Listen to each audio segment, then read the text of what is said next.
Hello students, welcome to I exam B. I am Karan Sardana. Students, आज एक बहुत ही important video मैं आपके लिए लेके आया हूं आईबीपीएस एएफओ एग्जाम की प्रिपरेशन के बारे में। आईबीपीएस एसओ का एएफओ का नोटिफिकेशन हर साल आता है, तो अब बहुत ही कम टाइम के अंदर ये नोटिफिकेशन आने वाला है। और एग्जाम डेट क्या है, एलिजिबिलिटी क्या है, एज लिमिट क्या है, सबसे जरूरी बातें मैं इसमें डिस्कस करूंगा। इसके अलावा और भी बहुत सारी हैं, जैसे कि अगर इस एग्जाम की आपको प्रिपरेशन करनी है तो एग्जाम की प्रिपरेशन स्ट्रैटेजी क्या होनी चाहिए, और पिछले कुछ साल में जो ट्रेंड है, प्रीवियस ईयर पेपर्स जो हैं उसके अंदर क्या एग्जाम के अंदर आया, टॉपिक वाइज मैं आपको बताने वाला हूं। एंड साथ के साथ इसका पूरा सिलेबस, पैटर्न, बहुत सारी चीजें हम डिस्कस करने वाले हैं। तो चलिए स्टार्ट करते हैं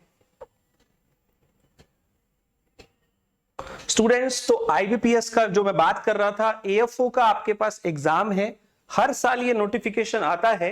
तो अभी आपके पास जस्ट आने वाला है, तो सिलेबस, प्रिपरेशन स्ट्रैटेजी और भी बहुत सारी चीजें डिस्कस करेंगे। तो बात कर लेते हैं सबसे पहले एलिजिबिलिटी क्राइटेरिया की। इसके अंदर कौन कौन एलिजिबल होते हैं। तो यहां पे 4 ईयर की आपको डिग्री चाहिए agriculture, horticulture, animal husbandry, veterinary science, dairy science. Basically आपको एग्रीकल्चर बैकग्राउंड से रिलेटेड आपको 4 ईयर की डिग्री चाहिए, तो आप अप्लाई कर सकते हैं। एज लिमिट की अगर बात करें तो मिनिमम आपकी 20 ईयर्स होती है और मैक्सिमम आपकी जो होती है वो 30 ईयर्स होती है। सो मिनिमम जो एक एज है वो आपकी 20 ईयर्स है, मैक्सिमम जो एज है वो 30 ईयर्स है। इसके अलावा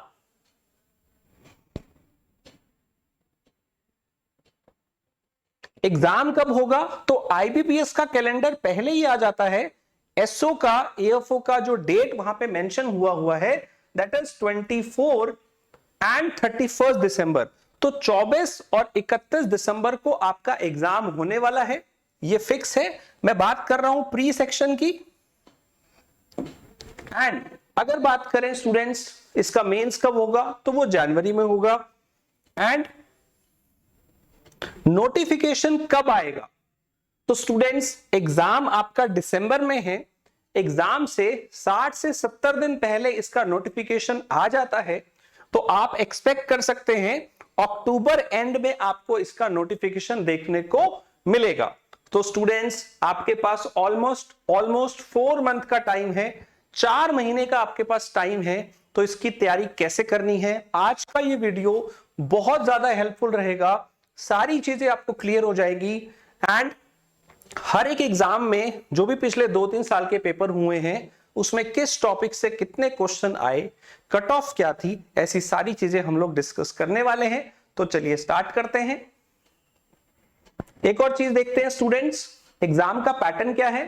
अगर यहां पे नंबर ऑफ क्वेश्चन देखे जाए तो आपको जो क्वेश्चन मिलेंगे 150 मिलेंगे। इसके अंदर इंग्लिश के आपको 50 क्वेश्चन, रीजनिंग के आपको 50 क्वेश्चन और क्वांट के भी 50 क्वेश्चन। मैं बात कर रहा हूं अभी प्री के एग्जाम पैटर्न की। आपको मेंस की स्ट्रैटेजी कैलाश सर अलग से बताएंगे कि उसकी तैयारी कैसे करनी है, जो आपका एग्रीकल्चर का पार्ट होता है। आज के इस वीडियो में हम देखेंगे प्री की तैयारी कैसे करनी है। तो यहां पे आपको 150 क्वेश्चन मिलेंगे, जिसमें इंग्लिश के जो 50 क्वेश्चन है उसका वेटेज है 25 मार्क्स।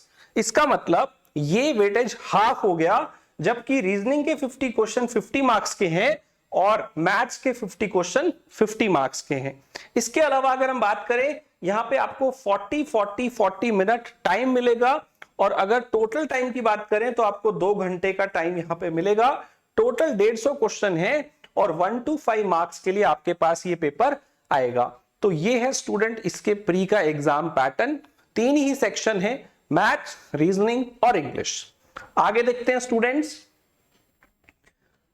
पिछले 2 साल की यहां पे मैं लेके आया हूं आपके लिए कट ऑफ, और साथ के साथ वैकेंसी कितनी थी।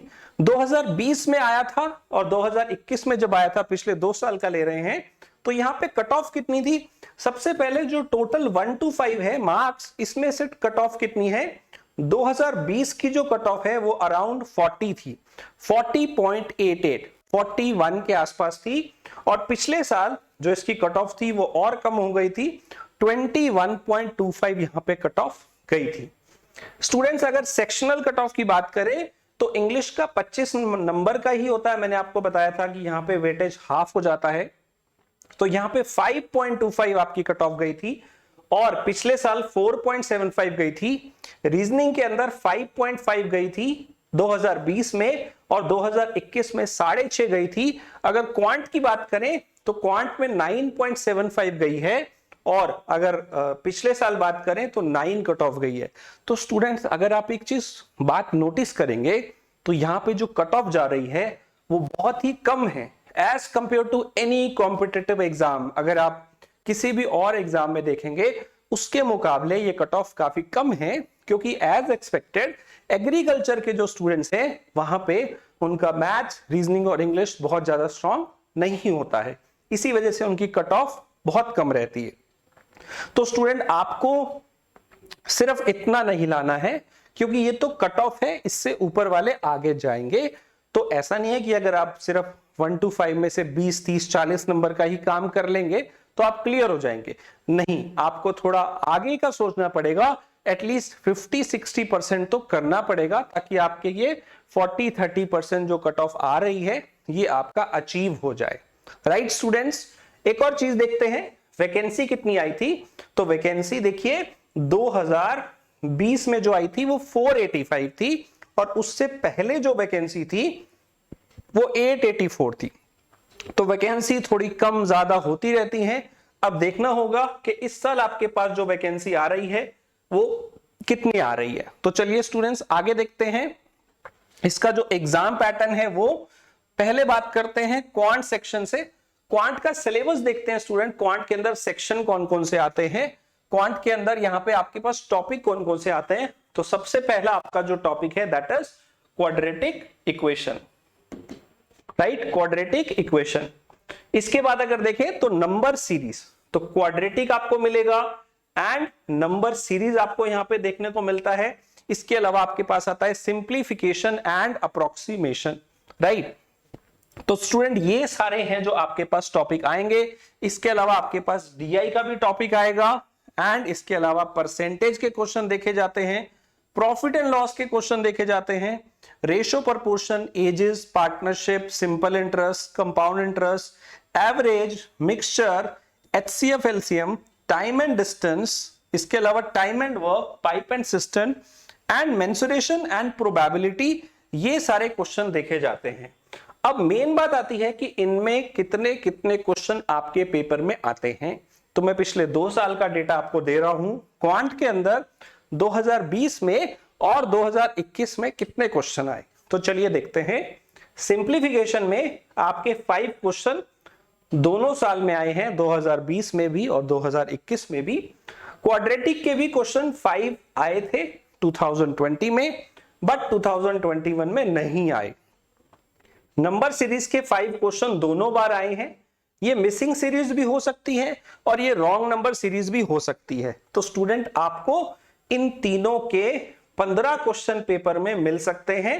लास्ट टाइम इसमें से 10 क्वेश्चन आए थे, लेकिन एक्सपेक्टेड है क्योंकि आपको 50 क्वेश्चन मिलेंगे तो आपको यहां 15 क्वेश्चन मिल सकते हैं स्टूडेंट। 10 से 15 क्वेश्चन आपको यहां पे मिलेंगे। तो ये है स्टूडेंट्स जो सबसे इजी पार्ट है जो आपको स्टार्ट करना चाहिए एज ए बिगिनर। मैथ्स में बहुत सारे बच्चे वीक होते हैं, उन्हें नहीं पता होता कहां से स्टार्ट करना है, बड़े ही वो होपलेस हो जाते हैं कि मैथ्स में उनको कुछ भी नहीं आता। तो क्या करें, ये करिए सिंप्लीफिकेशन, क्वाड्रेटिक और नंबर सीरीज। ये ऐसे क्वेश्चन है जो हर बच्चा कर सकता है, ये ऐसे क्वेश्चन है जो एवरेज स्टूडेंट भी कर सकता है। जिसको मैथ्स में डर लगता है इन क्वेश्चन से स्टार्ट करिए। आपने कट ऑफ देखी थी कितनी थी, 5, 6, 7, 8, 9 ऐसे सेक्शन वाइज कट ऑफ गई थी। तो आप ये क्लियर कर सकते हैं। इसके बाद बात करते हैं स्टूडेंट जो सबसे इंपॉर्टेंट सेक्शन है डीआई। आपको 15 से 20 क्वेश्चन इसके मिल सकते हैं। आपके लगभग 15 क्वेश्चन दोनों साल में आए हैं, आप देख सकते हैं। इसमें आपको डीआई मिलता है, केसले डीआई भी मिलता है। तो ये है स्टूडेंट्स डीआई आपको करना है। तो अगर मैं 4 टॉपिक बोलूं जिसको करने से आप काफी अच्छा स्कोर ला सकते हैं, तो ये सारे ये 4 टॉपिक ही हैं जो मैंने आपको बताए, simplification, quadratic, number series and DI. ये 4 टॉपिक कर लीजिए, आपका 25 से 30 नंबर का काम हो जाएगा। मैथ्स के अंदर काफी अच्छे नंबर आपके आ जाएंगे। इसके बाद स्टूडेंट जो आपके मिसलेनियस क्वेश्चन होते हैं ये अरिथमेटिक चैप्टर से होते हैं, लेकिन अरिथमेटिक के जो चैप्टर्स हैं वो बहुत सारे होते हैं और इनमें से क्वेश्चन भी बहुत सारे आएंगे, 15, 16, 20 क्वेश्चन आएंगे। इनमें क्या होता है स्टूडेंट्स, हर टॉपिक में से एक क्वेश्चन आता है, जैसे एक एवरेज का, एक रेशो का, एक परसेंटेज का, एक पार्टनरशिप का, इस टाइप से ये क्वेश्चन पूछे जाते हैं। तो स्टूडेंट्स ये है क्वांट का सिलेबस। अब जल्दी से देख लेते हैं स्टूडेंट रीजनिंग का सिलेबस। तो रीजनिंग में जो आता है वो आपके मेन चैप्टर हैं कौन कौन से, टेंस है, पार्ट्स ऑफ स्पीच है, डायरेक्ट इनडायरेक्ट है, पार्ट्स ऑफ स्पीच है, वोकैबुलरी है, सब्जेक्ट वर्ब एग्रीमेंट है, एक्टिव पैसिव वॉइस है, रूल्स ऑफ ग्रामर है, एरर डिटेक्शन है और सेंटेंस रीअरेंजमेंट है जिसे हम पैराजंबल भी बोलते हैं। तो ये सारा आपका सिलेबस है इंग्लिश सेक्शन का। इसके अलावा फिलर्स के भी क्वेश्चन आते हैं पेपर में, फिलर्स एक बहुत इंपॉर्टेंट है, आर्टिकल और प्रेपोजिशन पे भी क्वेश्चन आते हैं एंड सबसे इंपॉर्टेंट है रीडिंग कॉम्प्रिहेंशन। तो आरसी के भी आपको क्वेश्चन पेपर में देखने को मिलेंगे। अगर हम बात करें स्टूडेंट्स पेपर में आपको कितने कितने क्वेश्चन मिलेंगे तो ये भी आपको पता होना चाहिए। सबसे पहले बात करते हैं आरसी, जिसकी फुल फॉर्म है रीडिंग कॉम्प्रिहेंशन। तो इसके आपको 15-16 क्वेश्चन देखने को मिलते हैं। आप देख सकते हैं यहां 15 क्वेश्चन आए थे और लास्ट ईयर में 17-18 क्वेश्चन आए थे। क्लोज टेस्ट भी हर बार आ रहा है। फ्रेजल वर्ब एक चैप्टर है जो 2020 में आया था पर 21 में नहीं आया। स्पॉटिंग एरर के आपको 4 से 5 क्वेश्चन दोनों साल देखने को मिल रहे हैं, very important topic. Word swap एक नई चीज है जो आजकल पेपर में बहुत आ रही है, वर्ड एक्सचेंज, वर्ड स्वैप, तो 5-5 क्वेश्चन इनके भी आ रहे हैं। सेंटेंस कनेक्टर कई बार पूछ लिया जाता है, लास्ट टाइम तो नहीं आया था। सेंटेंस अरेंजमेंट जिसको हम पैराजंबल भी बोलते हैं, तो 5 से 6 क्वेश्चन आपको इसके भी देखने को मिल रहे हैं। फिलर्स कभी सिंगल फिलर आते हैं, कभी डबल फिलर भी आते हैं। तो यहां पे लास्ट ईयर तो आए थे पर उससे पहले नहीं आए थे और 3-4 क्वेश्चन और भी होते हैं मिसलेनियस टाइप के। तो इंग्लिश का ये आपका वेटेज है, इसमें से आप देख सकते हैं कि कौन सी चीजें आपको पहले करनी है। मैं आपको कहूंगा कि इसके अंदर आपको तीनों चीज पे काम करना पड़ेगा। ग्रामर पे भी काम करना पड़ेगा क्योंकि एरर डिटेक्शन आता है, स्पॉटिंग एरर्स आता है, राइट। ये आपके एरर जो है ये कहीं भी आ सकते हैं, ग्रामर का यूज कहीं भी हो सकता है।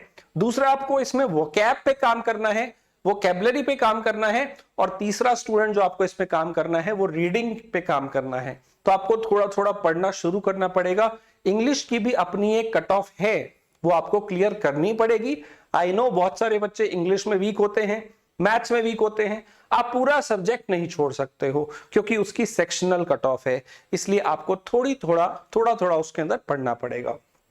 तो चलिए आगे बात करते हैं स्टूडेंट रीजनिंग के अंदर। तो रीजनिंग में अच्छी बात यह है स्टूडेंट कि रीजनिंग में आपके पास जो टॉपिक्स हैं वो बहुत कम होते हैं, बहुत ही लिमिटेड चैप्टर हैं।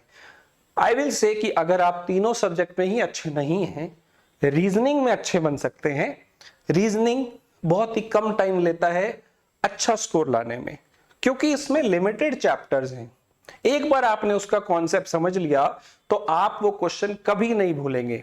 जैसे आपने सुना होगा डायरेक्शन के क्वेश्चन होते हैं, नॉर्थ में गए, वेस्ट में गए, ईस्ट में गए, वेस्ट में गए। तो स्टूडेंट्स इसके अंदर आपने एक बार कॉन्सेप्ट समझ लिया तो आपको बस उस पर प्रैक्टिस करनी है और 100-200 क्वेश्चन करने हैं, आप उसके मास्टर बन जाएंगे। पहले थोड़ी बहुत गलतियां होंगी और प्रैक्टिस करेंगे तो वो सीख जाएंगे। तो स्टूडेंट्स ये बिल्कुल नहीं छोड़ना है, रीजनिंग आपकी नैया पार करा देगा क्योंकि ये बहुत आसान है, बहुत ही आसान है। अगर मैं स्टार्ट कर रहा हूं, मैं क्वांट भी शुरू करता हूं और मैं रीजनिंग भी शुरू करता हूं, तो रीजनिंग में अगर मुझे नंबर चाहिए, लेट्स से 50 में से मुझे 30 चाहिए, तो रीजनिंग में मुझे लाने में सिर्फ 1.5-2 महीने लगेंगे। 1.5 से 2 महीना प्रैक्टिस करिए, उसमें नंबर आ जाएंगे। लेकिन क्वांट में वो लाने में आपको 3 से 4 महीने भी लग सकते हैं और शायद उसके बाद भी ना आए क्योंकि quant is very lengthy. Quant में चैप्टर्स बहुत हैं, क्वांट में प्रैक्टिस बहुत करनी है, फॉर्मूले बहुत हैं। यहां पे ऐसा कम है, यहां पे लॉजिकल चीजें हैं। एक बार लॉजिक समझ लिया क्वेश्चंस हो जाते हैं। तो स्टार्ट विद दीज टॉपिक, ये इसके टॉपिक्स हैं। कॉमन सेंस, रीजनिंग, रैंकिंग है, इसके बाद आपके पास डायरेक्शंस है, इसके बाद ब्लड रिलेशन है, कोडिंग डिकोडिंग है, सिलोजिज्म है, कोडेड इनइक्वालिटी है, सिटिंग अरेंजमेंट है, पजल है, इनपुट आउटपुट है और इनइक्वालिटी एनालिटिकल रीजनिंग है। तो ये सारे इसके चैप्टर्स रहते हैं। वेटेज देख लेते हैं। सबसे इंपॉर्टेंट हो जाता है पजल एंड सिटिंग अरेंजमेंट। आपको लगभग आधे क्वेश्चन आउट ऑफ 50 इसी के मिलेंगे। ये ऐसी चीज है जो 2, 4, 10 दिन में प्रैक्टिस नहीं की जा सकती। आपको रोज पजल सॉल्व करने होंगे। आज से तैयारी शुरू कर रहे हैं, एग्जाम क्लियर हो सकता है, पजल की प्रैक्टिस करना शुरू कर दीजिए। रोज करेंगे तो आपके पास 4 महीने हैं, आराम से आप पेपर में कुछ ना कुछ पजल सॉल्व करके आ जाएंगे। इसके बाद आता है इनपुट आउटपुट। कभी पेपर में आता है, कभी कभी नहीं भी आता, राइट। तो इसे आप एंड में करिए, इससे ज्यादा बाकी सारे चैप्टर इंपॉर्टेंट हैं। जैसे इनइक्वालिटी है, ये बहुत इजी चैप्टर है, 5 क्वेश्चन आ रहे हैं। ब्लड रिलेशन के 2-3 क्वेश्चन हर बार आ रहे हैं। डायरेक्शन के भी 3 से 4 क्वेश्चन हर बार आ रहे हैं।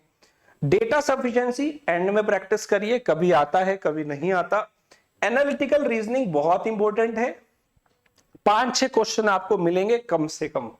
कोडिंग डिकोडिंग के आपको 3 से 4 क्वेश्चन यहां पे मिलेंगे, राइट। कोडिंग डिकोडिंग बहुत आसान है, सबसे इजी मैं बोलूं इनइक्वालिटी बहुत आसान है, कोडिंग डिकोडिंग बहुत आसान है, डायरेक्शन बहुत आसान है। ये चैप्टर पहले करिए।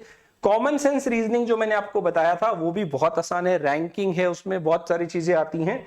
सिलोजिज्म के आपको 4-5 क्वेश्चन पेपर में मिल सकते हैं। सिलोजिज्म बहुत इंपॉर्टेंट चैप्टर है, आता ही आता है, इसे भी कर लीजिए। तो अगर आप रीजनिंग में चैप्टर देखेंगे बिल्कुल कम है, यहां से स्टार्ट करिए। इतना मुश्किल नहीं है स्टूडेंट्स कि आप इस पेपर को क्रैक नहीं कर सकते। थोड़ी सी मेहनत की जरूरत है, थोड़ी सी गाइडेंस की जरूरत है। तो iExamB का बेस्ट कोर्स आपको हेल्प करेगा, बेस्ट फैकल्टी आपको हेल्प करेंगे कि आप ये पेपर क्रैक कर पाए। स्टूडेंट्स, इसके बाद बात करते हैं प्रैक्टिस। जब आप कर लेंगे, सारे चैप्टर प्रैक्टिस कर लेंगे, मैथ्स में, रीजनिंग में, इंग्लिश में, तो आपको स्पीड बढ़ाने के लिए मॉक टेस्ट की जरूरत होगी। तो आप हमारे फ्री मॉक टेस्ट जो हैं वो प्रैक्टिस करिए। इसके अलावा जो प्रीवियस ईयर पेपर हैं वो भी आपको हमारी वेबसाइट पे मिल जाएंगे। 2018 का, 2019 का, 2020 का और 2021 का चारों मॉक टेस्ट अवेलेबल हैं। तो अभी जाके प्रैक्टिस करिए। स्टूडेंट्स, IBPS AFO का बेस्ट ऑनलाइन कोर्स हमारे पास अवेलेबल है। अगर आप चाहते हैं इसमें सेलेक्ट होना, कैलाश सर की गाइडेंस में आपको AFO की तैयारी करवाई जाती है। आपको मैथ्स, रीजनिंग, इंग्लिश के एक्सपर्ट मिलेंगे जो 10 साल से भी ज्यादा एक्सपीरियंस है। अगर मैं खुद की बात करूं तो आई एम करण सरदाना, पिछले 15 साल से मैथ्स पढ़ा रहा हूं और आज तक न जाने कितने सारे बच्चों का गवर्नमेंट जॉब में सिलेक्शन कराया है, हजारों की तादाद में। तो स्टूडेंट, आप भी इनमें से एक ऐसा बन सकते हैं। हमारे एक्सपर्ट फैकल्टी आपको क्लासेस में मिलते हैं, मैथ्स के, रीजनिंग के, इंग्लिश के, एग्रीकल्चर के। इवन आपका जब इंटरव्यू होता है तो इंटरव्यू का भी आपको प्रिपरेशन इसी में कराया जाता है। जल्दी से टाइम वेस्ट मत कीजिए, ज्वाइन कर लीजिए IBPS AFO के कोर्स में। अगर आप अभी एनरोल करते हैं तो आपको 42% ऑफ मिल जाएगा। कूपन कोड है यारी, मिस मत कीजिए, क्योंकि इस कोर्स में आपको मिलता है live classes, practice test, 24/7 monitoring. कुछ भी आपको डाउट है आप ईमेल पे पूछ सकते हैं। आपकी लगातार लाइव क्लासेस होती हैं, आप वहां पे डाउट पूछ सकते हैं। बहुत सारी आपको फैसिलिटी यहां पे मिलेंगी। आप जानते हैं हमारे कोर्स में हमने टाइम सेविंग का बहुत ध्यान रखा है। वी ऑलवेज से कि हमारे कोर्सेज आपको 50% फास्ट प्रिपेयर कराते हैं। कैसे? इसका एक छोटा सा एग्जांपल देता हूं। हमारे कोर्स में जब वीडियोस आती हैं, आपको वीडियो दी हुई है, रिकॉर्डेड वीडियोस आप देख सकते हैं। क्लासेस में तो पढ़ाया जाता है पर वीडियो से भी पढ़ सकते हैं। तो वीडियोस में हर वीडियो के नीचे हमने क्या किया हुआ है, हमने क्वेश्चंस दिए हुए हैं प्रैक्टिस करने के लिए। CCQ हम उसको बोलते हैं, कॉन्सेप्ट चेक क्वेश्चन। उसके पीछे फंडा क्या है कि आप क्या कर सकते हैं, वीडियो को छोड़ सकते हैं, कैसे? अगर आपको पहले से कुछ आता है, आप वीडियो छोड़ के सीधा क्वेश्चन प्रैक्टिस करिए, it will save your time. हो सकता है आपको वो क्वेश्चन पहले से आते हों, तो वीडियो क्यों देखनी? अगर आपने वो टाइम पे सॉल्व कर लिए, अच्छे से सॉल्व हो रहे हैं, तो छोड़ दीजिए, बढ़िया है, आप आगे चलिए, अगले क्वेश्चन सॉल्व करिए। इन केस कहीं पे आप अटक जाते, कहीं पे आपके क्वेश्चन सॉल्व नहीं होते, तब आपको वीडियो देखनी है, आपका टाइम बचेगा। अल्टीमेटली आपको टाइम बचाना है, क्योंकि आपके पास सिर्फ 4 महीने बचे हैं, एएफओ का एग्जाम आ रहा है, आपका दिसंबर एंड में पेपर है। अगर आप क्रैक करना चाहते हैं तो I will say go to best online course, demo देखिए, वीडियोस देखिए, टेस्ट प्रैक्टिस करिए एंड सिलेक्ट हो जाइए। आप हमारी बहुत सारी सक्सेस स्टोरी देख सकते हैं जो ऑलरेडी इस चैनल पे एग्रीवी पे लाइव हैं, वो आपकी हेल्प करेंगी कि आपको देखने में कैसे हमने टॉपर्स को बनाया, कैसे वो टॉपर्स सिलेक्ट हुए। That's it students. अगर आप कोई जानकारी चाहते हैं तो आप हमारे इस नंबर पे कॉल कर सकते हैं, नंबर है 9205524028। किसी भी जानकारी के लिए प्लीज कमेंट में लिखिए, आई विल रिप्लाई। कोई भी आपको एएफओ से जानकारी चाहिए इस एग्जाम के बारे में तो मैं आपको जरूर बताऊंगा, जरूर आपकी हेल्प करूंगा। Thank you students, thanks for watching it, all the best.